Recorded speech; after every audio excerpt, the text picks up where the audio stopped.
Hi everyone. So today I would love to read out of one of Sailor Bob Adamson's books. And so you all know my journey because it's on my YouTube channel, how I really recognize my true nature when I had a conversation with David Bingham. But there was a couple of things that came before that. So it all started with this book, The Greatest Secret. And in the book, Rhonda Byrne is featuring a lot of teachers, her teachers. And so I started to reach out to a couple of them, and I had conversations with a few of the teachers that are featured in this book, and others I started following on YouTube and listening to. So there were at least three of the teachers that did a very good job explaining to me what it really means to realize your true nature and to create that awareness. And Bob, Sailor Bob, is one of them. And so I had a conversation with him that really opened my mind. He was the first one that I spoke to, and I'm forever grateful because he really did a great job making me understand that there is nothing else. There's only one. There's only that, and it is I am. And so I would love to read out of you the book Presence Awareness. And what it is, it's a series of questions and answers. So the questions are asked by John Wheeler, who you can also find online. There's a lot of stuff on him too, and he also has a lot of YouTube videos, and he's asking Bob a lot of questions. And so this book has the answers. So you see Sailor Bob, and so you find Sailor Bob also online. He has a lot of he speaks every week, I think twice, and then his wife posts everything on his YouTube channel. And so those conversations, they also help me in really realizing what my true nature is. So what I would love to read for you is chapter 1, The Fact of Your Own Being. And it really sums it all up. If you are seeking truth, reality, God, or whatever you like to call it, then start with the only reality you are absolutely certain of. This is the fact of your own being. Under no circumstances can you say you are not. I remember that he asked me, like, this is a question that he asked me, are you or are you not? The fact of your own being is the only thing that you're absolutely sure of, that expresses through the mind as the thought, I am. You know that you are, and you say, I am. But that thought, I am, is not the reality. It is only a thought. What is expressing is that that is sense of presence, that knowing that you are, that awareness of being present right now. That knowingness is expressing through the mind as the thought, I am.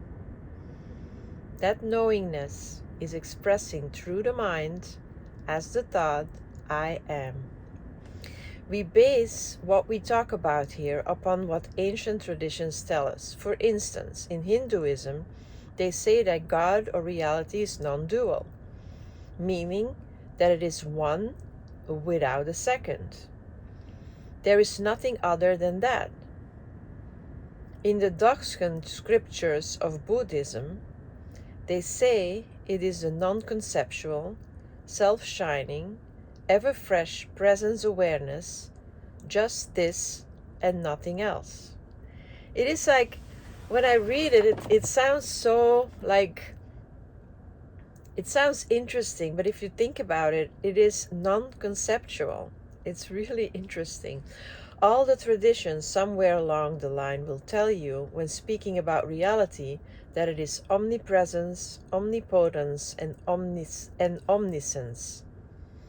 Omnipresence means pure and total presence, or all presence. Omniscience means pure and total knowing, or all knowing. And omnipotence means pure and total power or all power. All means that it doesn't leave room for me, you, or anything else. It is all that. This is also what Wayne Dyer is talking about, like, I am that. And then you make that whatever you want to make it. That is why we say that what you are seeking, you already are. And here we come again to all my fellow seekers. And you all know I was a seeker until I finally got all this knowledge. But if you think about the idea of seeking, how can you seek what you already are? It doesn't work that way. So the search itself becomes a problem from that point of view. Exactly. The search implies that you're going to get something that you haven't already got. That was for me that was so mind-blowing. How can you look for something that you already have, that you already are, that's already here? You have it. You are it. It's your being. There's nothing to look for. It's there. It's it. The words don't do it justice. It's unbelievable. That implies that if you haven't already got it, you're thinking of some future time in which you will be able to get it. And that is, again, like so important to understand. Like, again, to all my seeker friends, when you think that you have to look for something, you have to search, you have to get somewhere, then it means that you're not there yet, that it is in the future. But if you would just understand that you're there, that it's there, you are it right now, you don't have to look for anything. That is so important. I'm going to read it again. That implies that if you haven't already got it, you are thinking of some future time in which you will be able to get it. But it is omnipresence. It is only nowness or presence. If you can grasp that and understand that, you will see that any search for it is futile. That's really the truth. If you can just grasp this, that there is nothing to look for, that it is already there, then that's it. You will not find something at some future time, because there is no future time. If you have a look at that, you can see it quite clearly. You have got memory, which is in the past. And you have got anticipation or imagination, which is about the future. What memory have you got right now if you're not thinking about it? This is how he got me. I promise you, this is it. Because if you are not thinking, there is no past and there is no future. When you're not thinking about it, it just is. There is nothing else than the now. So then the question comes, without thinking about it, what is the first thing that comes to mind?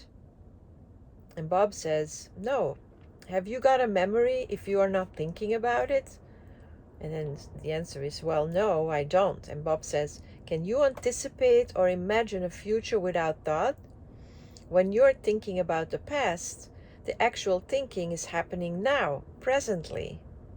And when you are anticipating or imagining the future, the actual thinking is happening presently. I think this is so, so good. So you really haven't moved into the past, or you haven't moved into the future that we think we have. We are so conditioned to go along with the fluctuations of the mind that we think we are in the past or in the future.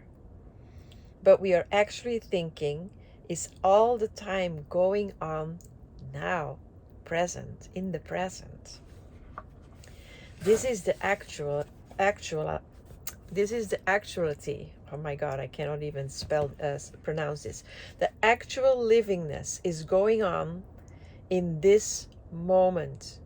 You can't live a moment ago. You can recall it, but if you recall it, it is recalled presently. It is no longer the past. It is a fresh recollection happening now. Or you can imagine the future, but you can't live in the future. Something might say, I was in the past, or I was way ahead in the future. But that is only in the mind, only in the thought, not in the actuality. Now I got the word correctly. This is why we say that what you are seeking, you already are. You can't be anything other than that, really. That's it. That is why we say that what you are seeking, you already are. You can't be anything other than that, really. That was only 2 pages. Can you imagine the gem that this book is? So I would just recommend, go online, find it, Presence Awareness, Justice and Nothing Else by Sailor Bob Adamson. I think you can find it on his website. I don't even know where I ordered it, but it is really cool. It gives you a lot of pointers. Bob is very good in pointing you to where to look so that you can recognize your true nature. So that's it for now. It was a little bit longer than usual because I think it is so good to understand that there is nothing else except the now. Have a wonderful day, you guys. Bye.